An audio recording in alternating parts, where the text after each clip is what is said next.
Hello friends, ഞങ്ങൾ ഇത്തവണ പെരുന്നാളിനൊരു trip പോയത് അസ്താനയിലേക്കാണ്. കസാക്കിസ്ഥാനിലെ അസ്താന.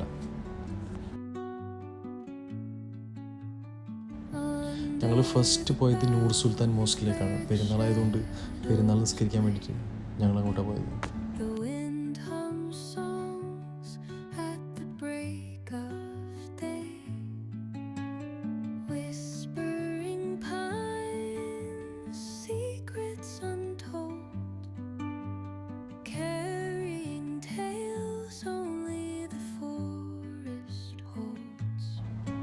അസ്താന മോസ്കിൻ്റെ ഔട്ട് സൈഡ് നല്ല രസമായിരുന്നു കേട്ടോ. ഞങ്ങളവിടെ ഒരുപാട് നേരം ഫോട്ടോസൊക്കെ എടുത്തു. പിന്നെ ഈദായതുകൊണ്ട് തന്നെ ഒരുപാട് ആൾക്കാർ വന്ന് ഫാമിലി ആയിട്ട് വന്ന് ഫോട്ടോസൊക്കെ എടുക്കുന്നുണ്ടായിരുന്നു. നല്ല ക്രൗഡഡ് ആയിരുന്നു.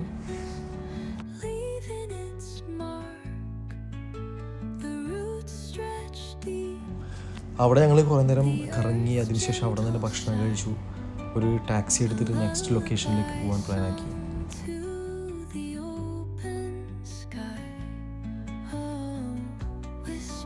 ഞങ്ങളുടെ നെക്സ്റ്റ് ഡെസ്റ്റിനേഷൻ ബൈത്തരക് ടവർ ആയിരുന്നു. ബൈത്തരക് ടവറിൽ ചെറിയൊരു എൻട്രൻസ് ഫീ ഒക്കെ കൊടുക്കണം. പക്ഷേ ഔട്ട് സൈഡ് ഭയങ്കര ചൂടായതുകൊണ്ട് ഞങ്ങൾ വിചാരിച്ചു കുറച്ചൊന്ന് ഇൻഡോർ ആക്ടിവിറ്റീസൊക്കെ നോക്കാമെന്ന് വിചാരിച്ചു. അങ്ങനെയാണ് ബൈത്തരക് ടവറിലേക്ക് പോയത്. ബൈത്തരക് ടവറിൽ നിന്ന് കഴിഞ്ഞാൽ നമുക്ക് അസ്താനയുടെ ആ ഒരു ബ്യൂട്ടിഫുൾ വ്യൂ നമുക്ക് കാണാൻ പറ്റും ഫുള്ളായിട്ട്.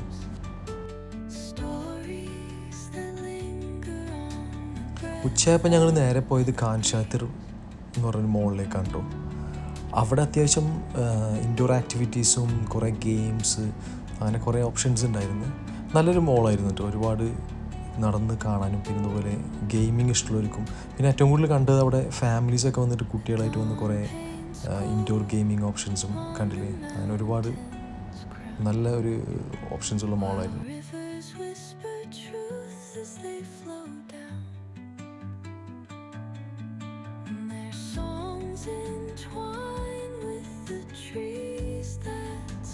നെക്സ്റ്റ് ഞങ്ങൾ പോയത് സെൻട്രൽ പാർക്കിലേക്കാണ്. സെൻട്രൽ പാർക്ക് ഒരു കാർണിവൽ വൈബിലുള്ളൊരു നല്ലൊരു പാർക്കായിരുന്നു. ഞങ്ങളവിടെ ഏകദേശം ഒരു 3-4 hours അവിടെ സ്പെൻഡ് ചെയ്തു. അതിന് മേജർ റീസൺ എന്ന് പറയുന്നത് ഞങ്ങളവിടെ പുറത്ത് ഇരുന്ന് കുറേ ആളുകളൊക്കെ ഞങ്ങൾ വാച്ച് ചെയ്തുകൊണ്ടിരുന്നു. അവരെ ഫാമിലി ആയിട്ട് വരുന്നതും അവർ ക്യാമ്പ് ചെയ്യുന്നതൊക്കെ. പിന്നെ അവിടെ ഒരുപാട് ഗെയിമിങ് ഓപ്ഷൻസ് ഉണ്ടായിരുന്നു. നമ്മുടെ UAE കാണുന്ന പോലെ തന്നെ ഒരു പാർക്ക് തന്നെയാണ്. പക്ഷേ എനിക്കവിടെ ഏറ്റവും വ്യത്യസ്തമായി തോന്നിയതെന്ന് വെച്ചാൽ അവിടെ ഒരുപാട് കുട്ടികളായിട്ട് വന്ന് കളിക്കാനും അങ്ങനെ കുറേ ഓപ്ഷൻസ് ഉണ്ട്. അതുകൊണ്ട് ഭയങ്കര ലൈവാണ് അവിടെ.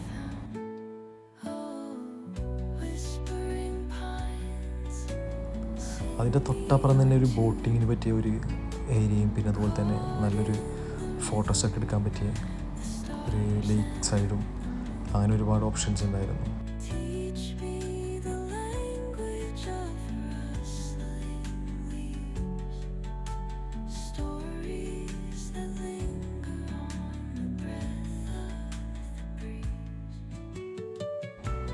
അവിടെ ഞങ്ങൾ കുറേ ടൈം സ്പെൻഡ് ചെയ്തു. ഞങ്ങൾ സൺസെറ്റൊക്കെ അവിടെ നിന്ന് കണ്ടു. കുറേ ഫോട്ടോസൊക്കെ എടുത്തു കഴിഞ്ഞപ്പോഴാണ് അവിടെ ബോട്ടിങ് കണ്ടത്. എന്നാൽ പിന്നെ എന്തായാലും ബോട്ടിങ് എടുക്കാമെന്ന് വിചാരിച്ചിട്ട് ഞങ്ങൾ ബോട്ടിങ് പോയിന്റിലേക്ക് നടന്നു.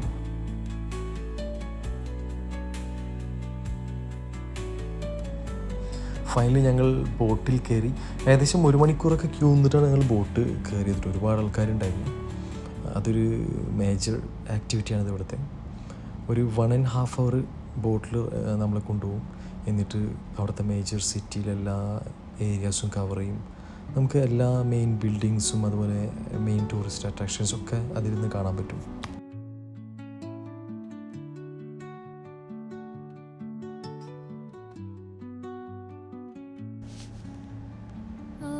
ബോട്ട് റൈഡ് കുറച്ച് എക്സ്പെൻസീവാണ്, ബട്ട് ഓക്കെയാണ്. എന്താ വെച്ചാൽ നമുക്ക് ബോട്ടിൽ കാണുന്ന കുറേ പ്ലേസസ് ഉണ്ട് ബൈ റോഡ് കാണാൻ പറ്റാതെ. അപ്പം അങ്ങനെയുള്ള കുറേ സ്ഥലങ്ങളൊക്കെ നമുക്ക് കാണാൻ പറ്റും.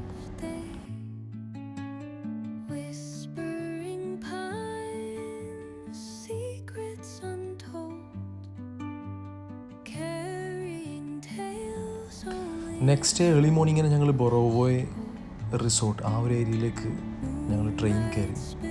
ഒരു 4 hours നമ്മൾ അസ്താനയിൽ നിന്നുള്ളത്.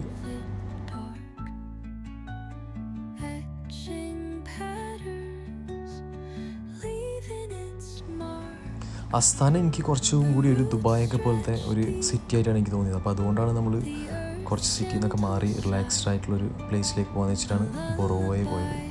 ബൊറോവയെ വേറൊരു പ്രത്യേകത എന്ന് പറയുന്നത് റഷ്യയുടെ ബോർഡറിലുള്ളൊരു പ്ലേസാണ് ബൊറോവയെ. റഷ്യയുടെ ബോർഡറിലുള്ളൊരു പ്ലേസാണ് ബൊറോവയെ.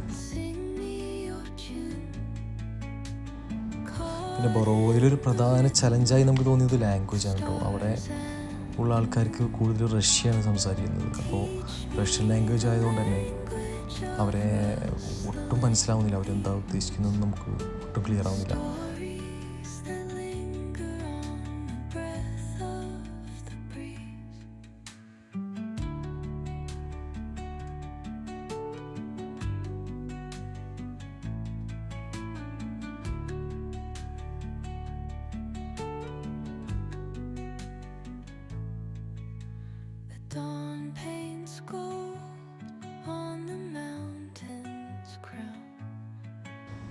ഇവിടെ വരുമ്പോൾ ഒരു കാര്യം ശ്രദ്ധിക്കേണ്ടത് യാൻഡെക്സ് അവൈലബിൾ അല്ല.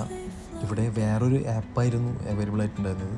പിന്നെ അതുപോലെ ടാക്സീസും അത്ര കോമൺ ആയിട്ട് കിട്ടുന്നില്ല എല്ലായിടത്തും. പിന്നെ പബ്ലിക് ട്രാൻസ്പോർട്ടേഷൻ ഓപ്ഷൻസ് കുറവാണ്. നമ്മൾ ചെറിയ അടുത്തുള്ള റെസ്റ്റോറൻറ്റ്സിലേക്ക് നടന്ന് ഒക്കെ പോയിട്ടാണ് നമ്മൾ ഫുഡ് കഴിക്കാനൊക്കെ പോയത്. നമ്മൾ കംപ്ലീറ്റ് ഗൂഗിൾ ട്രാൻസ്ലേറ്റർ വെച്ചിട്ടാണ് പോയത്. പിന്നെ അതുപോലെ യാൻഡെക്സ് ഇല്ലാത്തത് കൊണ്ട് തന്നെ ലൊക്കേഷൻസും എവിടെയാണ് പോകേണ്ടതെന്ന് വെച്ചാൽ ലൊക്കേഷൻസ് ഒന്നും ഇടാൻ പറ്റില്ലല്ലോ. അപ്പോൾ അതുകൊണ്ട് അവരെ ട്രാൻസ്ലേറ്ററിൽ സ്ഥലം പറഞ്ഞു കൊടുത്തിട്ടാണ് പോകാൻ. അങ്ങനെ പലപ്പോഴും അവർ വേറെ പല സ്ഥലത്തൊക്കെ നമ്മളെ കൊണ്ട് ഡ്രോപ്പ് ചെയ്തു. അങ്ങനെ ചെന്ന് എത്തിയ സ്ഥലത്ത് നമ്മൾ അവിടെ എക്സ്പ്ലോർ ചെയ്യാൻ വിചാരിച്ചിട്ടാണ് പോയത്.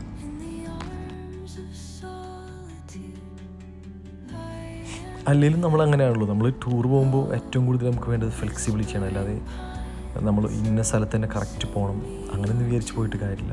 നമ്മളെവിടെ എത്തുന്നു അവിടെ നമ്മൾ മാക്സിമം എൻജോയ് ചെയ്യാം. അതാണ് എപ്പോഴും ഒരു ടൂറ് ഏറ്റവും ബ്യൂട്ടിഫുൾ ആകുന്നത്. അങ്ങനെ അവിടെ നിന്ന് ഞങ്ങൾ വീണ്ടും ഒരു ടാക്സി എടുത്തിട്ട് നെക്സ്റ്റ് ഒരു ഡെസ്റ്റിനേഷനിലേക്ക് പോയി. അവിടെ ഒരു മോൾ ഉണ്ടായിരുന്നു, അവിടെ പോയി. അവിടെ ചെന്നപ്പോൾ നല്ല മഴയായിരുന്നു. അപ്പോൾ ഞങ്ങൾ അവിടെ നിന്ന് കോട്ടൊക്കെ മേടിച്ച്, ബിക്കോസ് പുറത്തിറങ്ങി നടക്കാനേ പറ്റുന്നില്ല. ഞങ്ങൾ ഒരുപാട് ഹാപ്പി ആയിരുന്നു ബിക്കോസ് ഇവിടെ നിന്ന് നല്ല ചൂടിലൊക്കെ പോയിട്ട് മഴയൊക്കെ കൊണ്ട് കുറേ നേരം മഴയിലേക്ക് നടന്നു.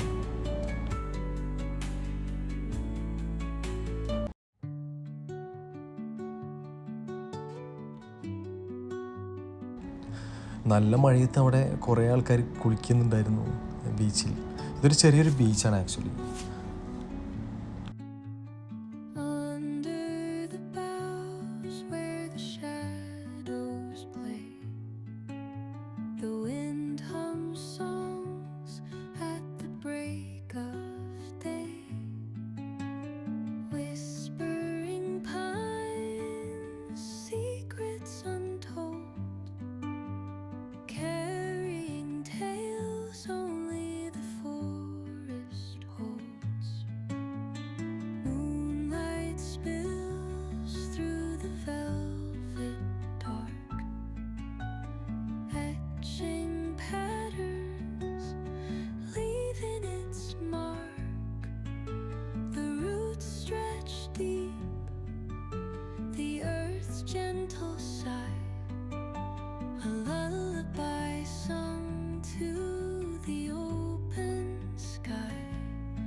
അങ്ങനെ ഇത് ഞങ്ങളുടെ ഫൈനൽ ഡേ ആയിരുന്നു.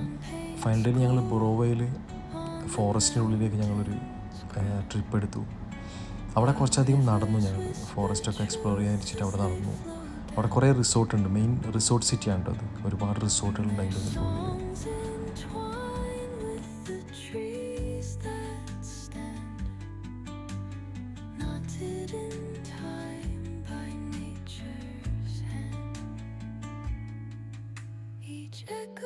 ഞങ്ങളുടെ 3 ദിവസത്തെ അസ്താന ട്രിപ്പിൻ്റെ ഒരു ഓവർവ്യൂ ആണ് ഇപ്പോൾ ഞങ്ങൾ കാണിച്ചു തന്നത്.